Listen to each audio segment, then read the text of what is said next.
Okay, last time we watched the video, a low-hot airplane that had a big failure. Fortunately, only one person died. So today we're gonna learn more details about what type of failure we have as an engineer. We have to know different types of failure and what's the definition of each. So there are a couple types of failures we need to learn in this chapter. The first one is called fracture. And the second one is called fatigue. Third one is called creep. And there's the last one we won't talk about in class, but that's on your homework. You need to read this. That's corrosion. That's in chapter 17. Okay, so we're going to talk about more details on fracture and fatigue and creep. Let's first look at fracture. Where did you see the word fracture in this course?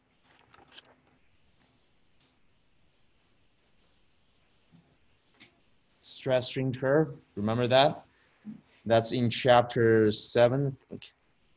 When we have stress strain curve, on the top we have sigma, stress, strain, and we have curves like that. Which point is a fracture point on the stress strain diagram? The end, very end of that curve, right there, right there. That's when fracture occurs. Remember, during the tensile test, we pull a attachment and until it breaks. And I have some with me today. Too bad I couldn't pass this in class, but I can show you. Yeah, when you do tensile test, you need prepare a metal bar like this. So this is already the result after tensile test. But that specimen looks like this. So both ends are gripped by the machine. I pull this until it breaks. So now this is a carbon steel. It's broken from the middle. That's fracture. And different materials will show you different fracture surface. If we put this together, can you see the reduction of a cross-sectional area? That's the necking. Can you see the necking? So this is pulled, and there's necking occurred at the middle. So this is a kind of, it's a ductile material. This carbon steel is not brittle, it's ductile, so it has experienced plastic deformation before it breaks. And I have another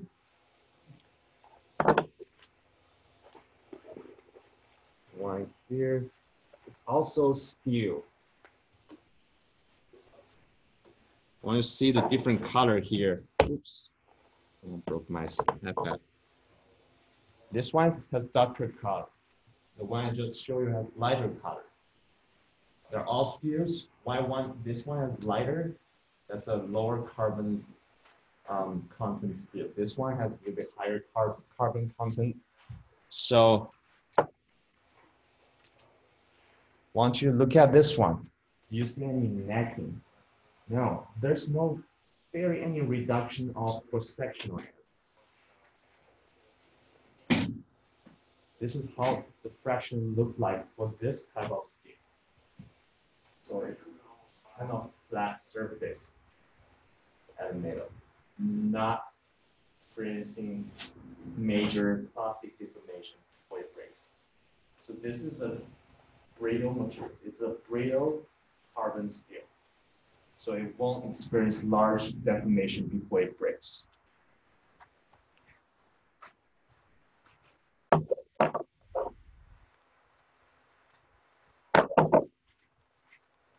Okay, so at the end point of the stress strain curve, that's where we have fracture.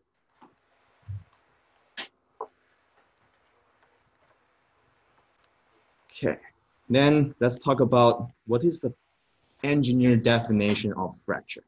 So we have something is called simple fracture.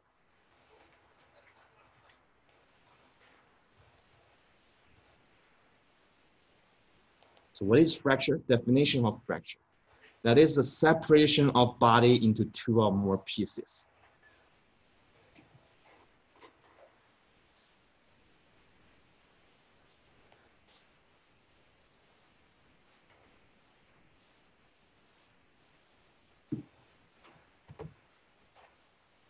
Two or more pieces.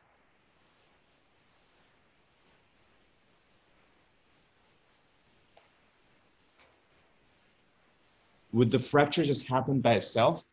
No, of course not. Fracture occurs, this is in response to certain stress.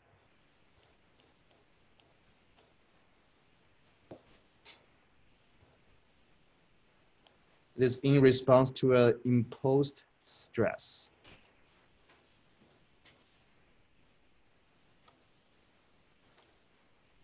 And we have a couple limitations for the stress that you can apply. So the stress here, what do I mean stress?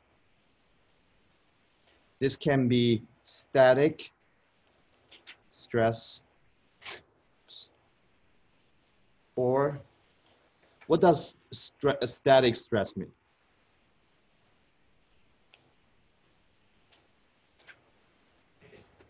What's your understanding about static stress? You all took statics, or you are taking statics this semester. What is going on in statics? Nothing's moving, right? That's statics. So when you see static stress, that means that stress is constant. So that's static stress. Also, we can have fracture under dynamic stress, or stress that is changing.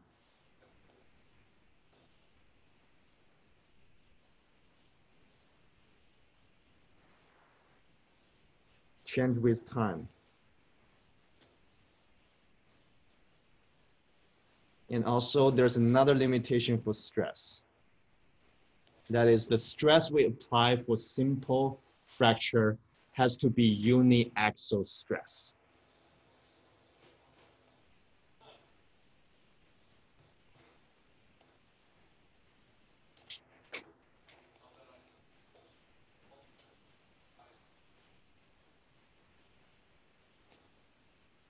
So more specifically, it's under uniaxial tensile stress, just like how we conduct tensile test. We pull the metal bar along its axial direction. There's no other load applied, only the load along its axial direction. A load like this, straight along its axial direction. That's called uniaxial load. And also there's a temperature limitation for simple fracture.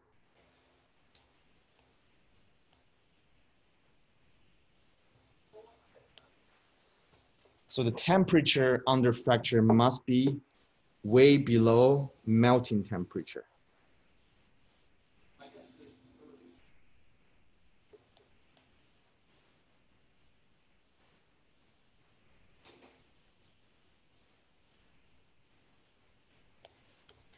So simple fracture is not simple. It has limitations on its stress and temperature. So which means if you have a fracture that occurs under this condition, when you have static stress, stress is under uniaxial loading, and you have temperature way below melting temperature, and we call this type of fracture simple fracture. Okay.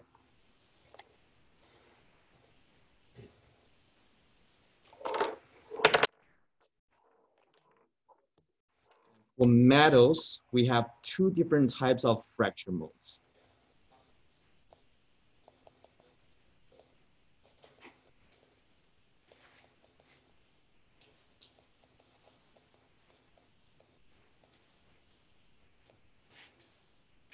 We have either the specimen I showed you, ductile materials, ductile fracture or brittle fracture.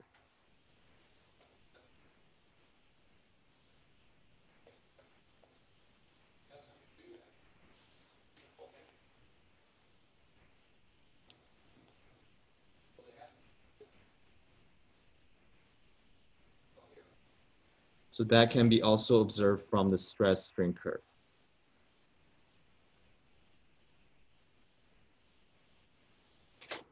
Like that. Now we have two curves, curve A, curve B. Which curve is ductile fracture? Which material under which curve a material could have ductile fracture? Ductile, which means it's softer, it can experience large plastic deformation. So that is B. A is more brittle because they only experience very small deformation before it breaks. So B is brittle fracture.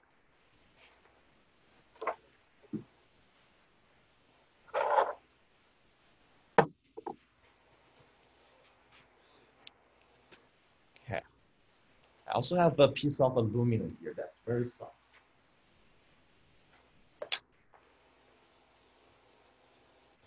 Aluminum is much softer than steel, and you can easily see the neck in there.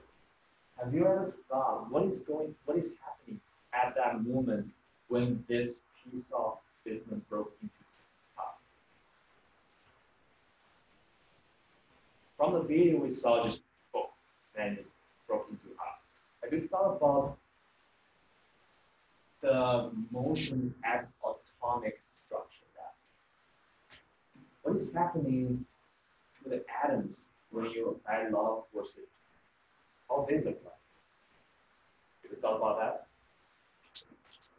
Now we know everything is made of atoms. Aluminum atoms, they have crystal structures, right? So when you pull them, what is going on inside of their crystal structure?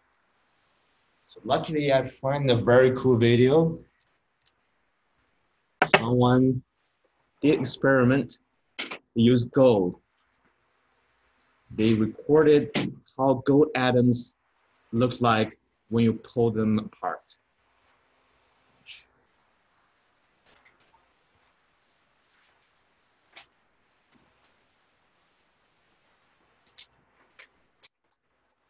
Okay, so this is the video of house here. Okay, so this is the I think it's under electron scanning image, ESM, SEM, scanned electron image, microscope, SEM. Yes, remember SEM? And we learned that last chapter. So this is the image under SEM. We have the scale. This is 1 nanometer. 1 nanometer is only this long, that bar over there. And you can see all these black dots. Those are gold atoms. And I want you to take a count how many layers from there to here. So that thickness there, I want you to count how many layers we have.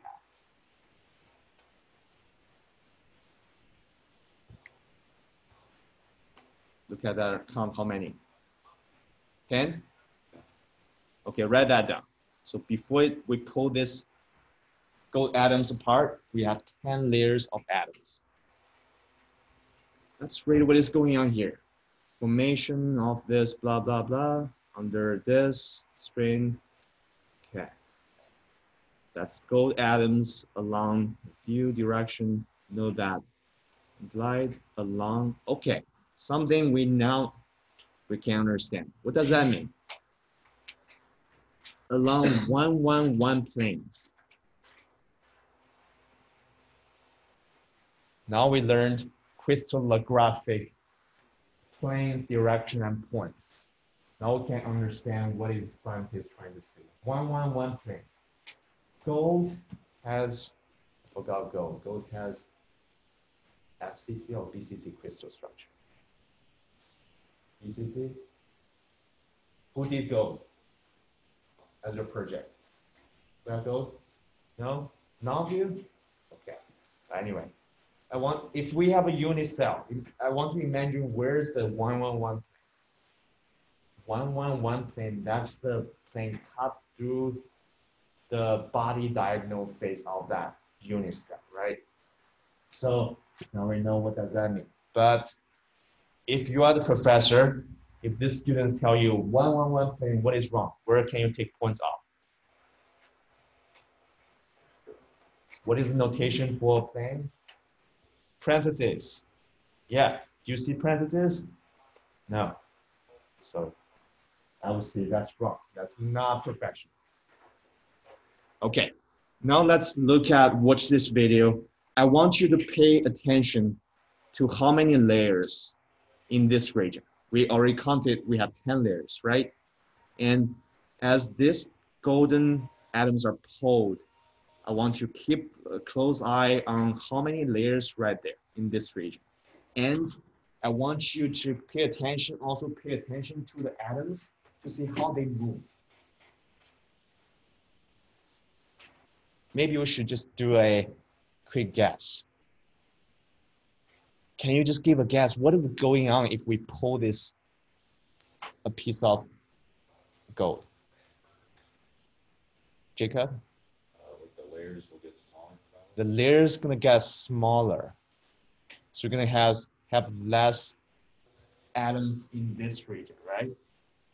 Okay, my next question is, yeah, that's kind of common sense. You pull this, we're gonna have less atoms in this area. But where would those atoms go? Now we have 10 layers. Where would they go? Taylor? Split evenly to where? To both this side and that side. But how would they arrange themselves? We split them. Are they going to just break in the middle? How would atoms move when you pull them? I want you to hold that question and to watch this video.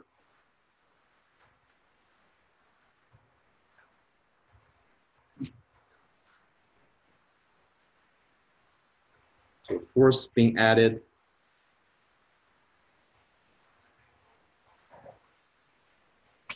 Okay, right there. Let's stop here. Okay, now count again. How many layers?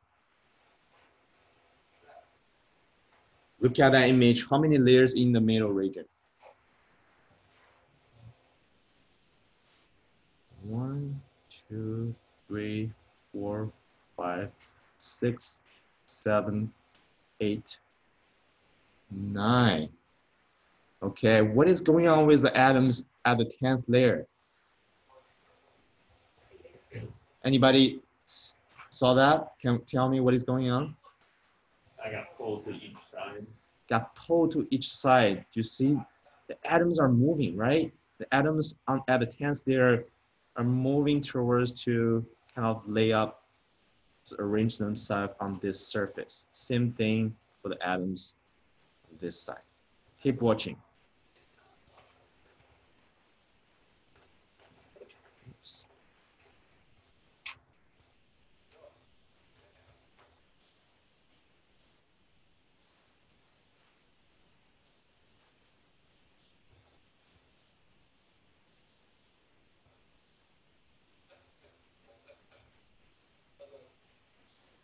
Do you see that? There's some atoms are jumping around. Sometimes there's an atom, sometimes there's not. And atoms are filled up, line up on this direction.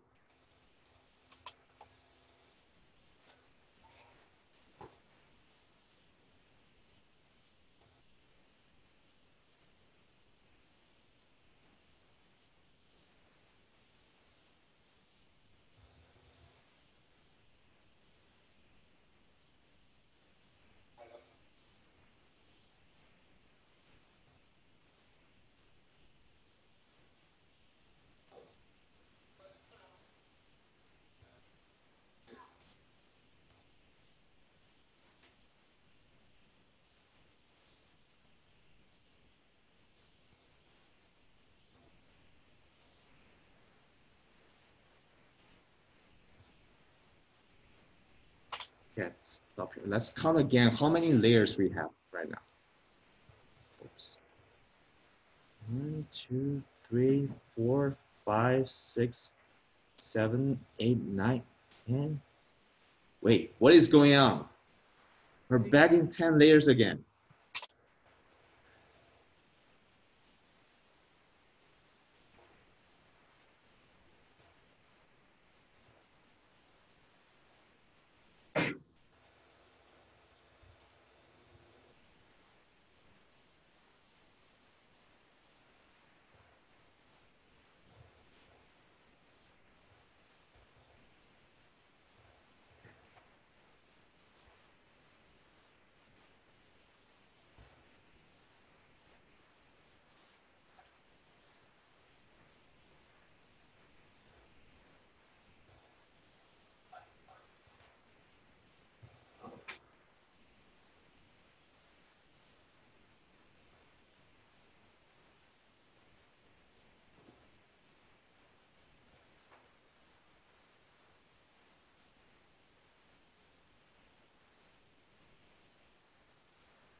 Okay, we'll pause there.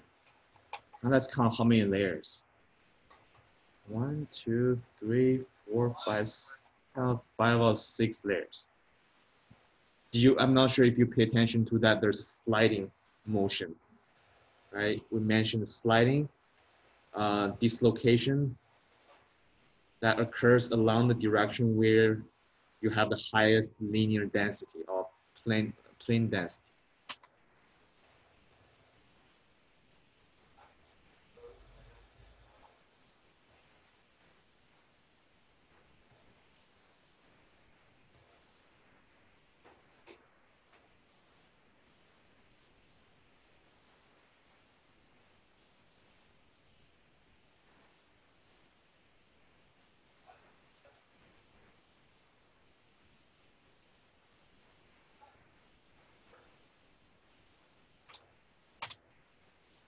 What's that called? Now we have a separation. One body is broken into 2 pieces. It's called fracture, right? Fracture just occurred. Okay, now I want you to spend 3 minutes, talk to each other, and tell each other what you have observed from this video. And there's a lot of interesting things going on.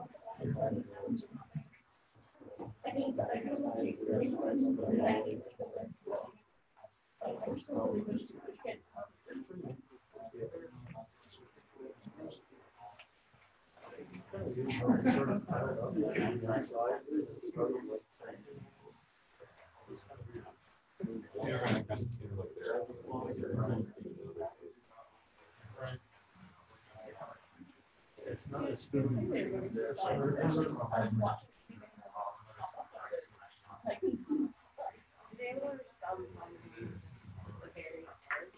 I was just like, I was trying to like watch all this. Keep watching. Because half the time it's like, okay, it's gone, we're out.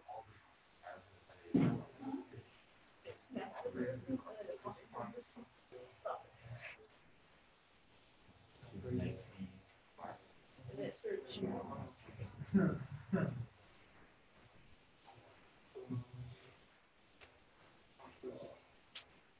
Okay, now I want to hear your thought.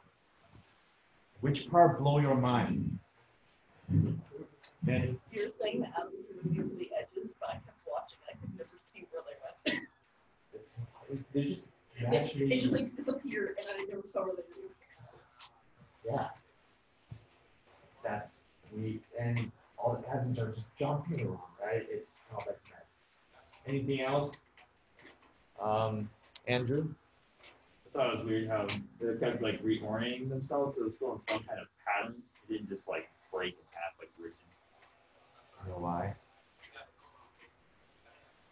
You know why? They have to follow certain order. Probably because they try to rebond with each other. And like we said, each metal has their own crystal structure. No matter what, they have to follow that crystal structure. So gold has its own crystal structure. Even it's broken into two, you still see they're forming their crystal structure. The pattern is the crystal structure of gold.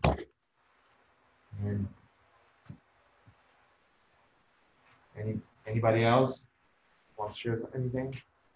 Garrett? Because I was seeing how much more movement there was right before it fractured within like the atoms. There was a lot more activity, I guess. Yeah, a lot of motion. Okay. So one more person to share. Mike. I find it interesting how the atoms to the right, like the triangle part, they like separated at first, and then they like condensed back, got more tighter, like right before it. Yeah, yeah, that's pretty interesting. I couldn't explain everything that's happening in this video, but under the atomic level, things are crazy. Things are not as simple as you thought. Okay. Hope that's a cool video. Do you guys like it? Okay. All right. Now let's get back to our lecture here.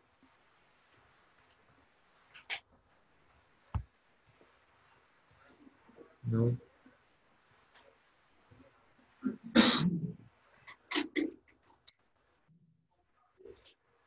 Okay.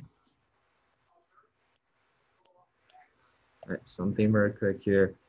For any fracture, fracture is a process. For any fracture, and it contains two steps.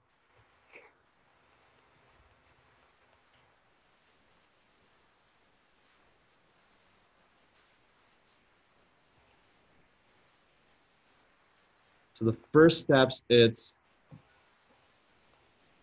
cracking formation. And the second step is cracking propagation. Crack propagation.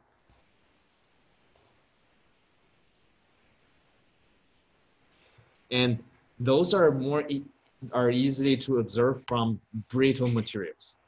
The video we just watched, it's gold. Gold is a very soft material. That's why when we pull it, you see a lot of motion before it fractures. But for brittle material, you're gonna see a totally different behavior. Okay, so for crack, especially for crack propagation, it's a very interesting field of research because it could happen extremely fast, only in brittle materials, in brittle fracture. It is slow in ductile fracture.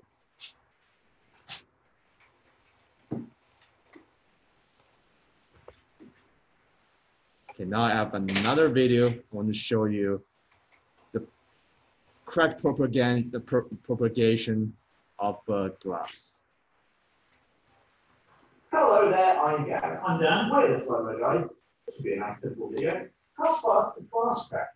I actually don't know. We did that one video with fire extract where we saw it. Yeah, it was actually quite difficult to figure out speed because the crack was going through a curved Pyrex jump handle. It's about this big. It's almost like we need a really long piece of glass with footmarks on it. Where did we get one of those?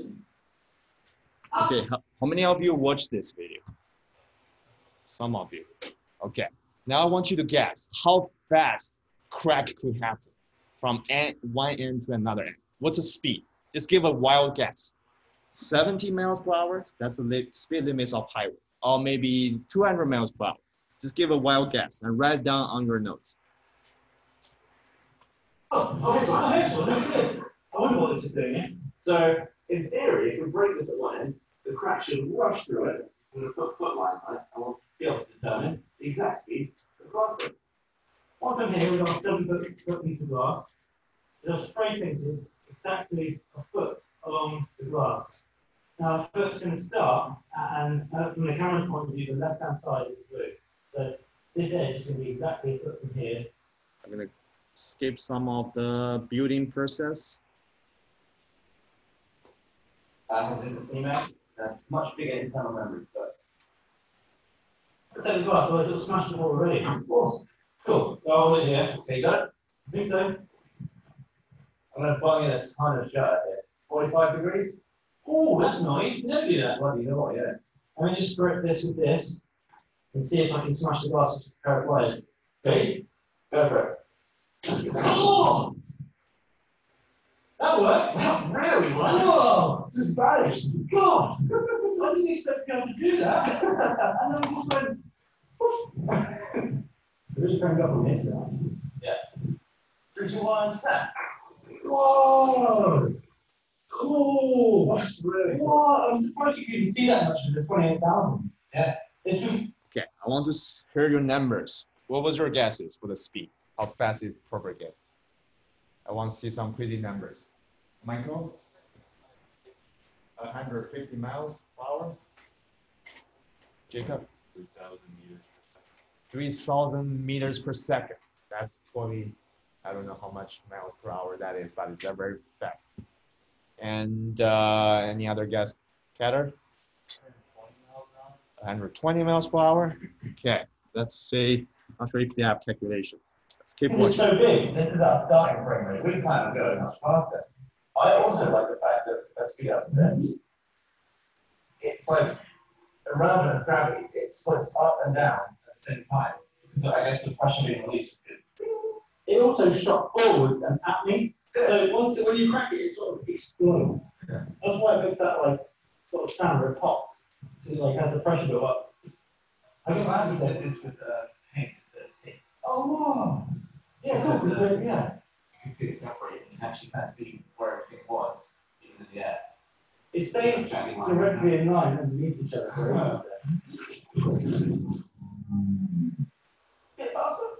oh yeah. So the way you can increase the frame rate on the Phantom cameras is you just lower the resolution. And as you may have noticed, the top and the bottom of the frame here are complete garbage, they're waste. So what I can do is keep the width the same, but lower the vertical resolution to maybe something like that. And that way we're keeping all of the useful area, but it will give us the chance to go to speed. Good. Yeah, I'm going to start by spraying. Yay! We're gonna color the glass to make it easy to frame. I like that you're doing this. Let's skip those parts. Well, this is pretty static one.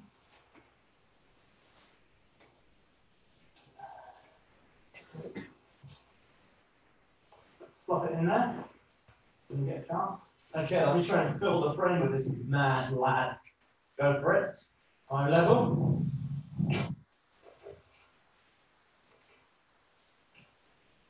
Oh!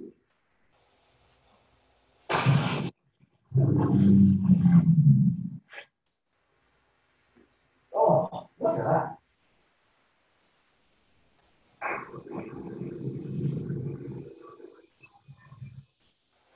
Oh no. Hate this. Okay, but we just mentioned on your notes, there are 2 steps to process for for fracture. One is the crack formation. That guy is like clamped on one end of that glass that's creating the cracks. Then we have, after that, we have crack propagation.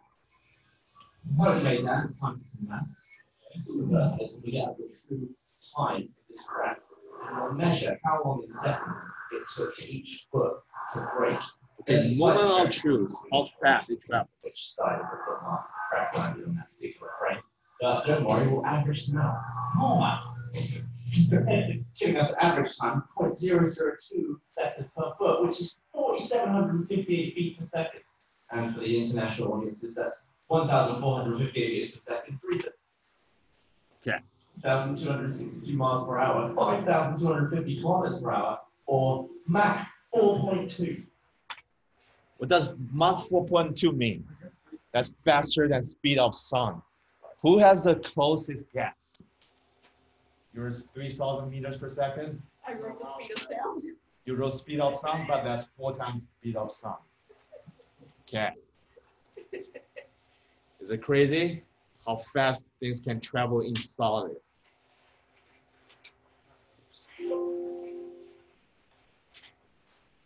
Oh, my mind is blown. I don't think that there's anything that's like physical that's quick. What's physical that's quick? Like, what is Mach 4.2 apart from spaceship?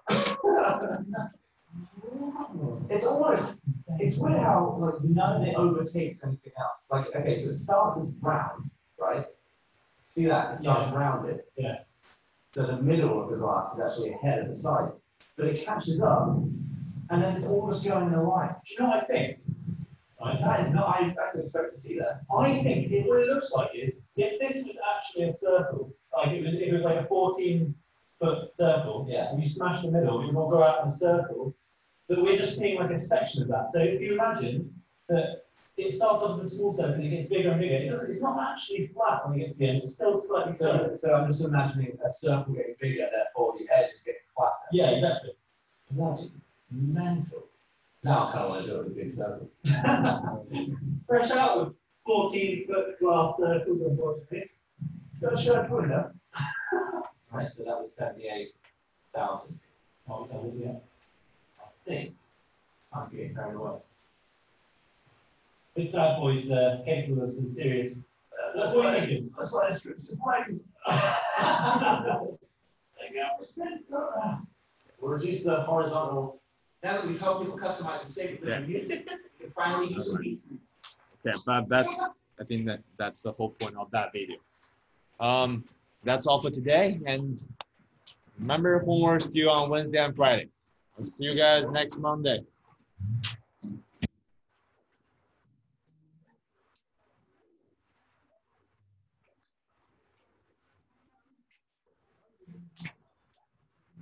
I know.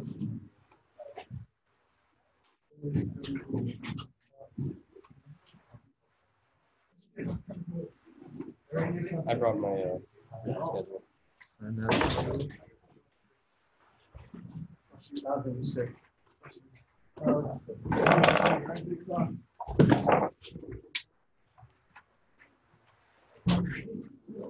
right. Awesome. I need the middle page. I think you can keep that out of it. The middle page? Yeah, the yellow one. And then I think I turned in the pink one, right? I have no idea which one you should turn in. Okay. I need it.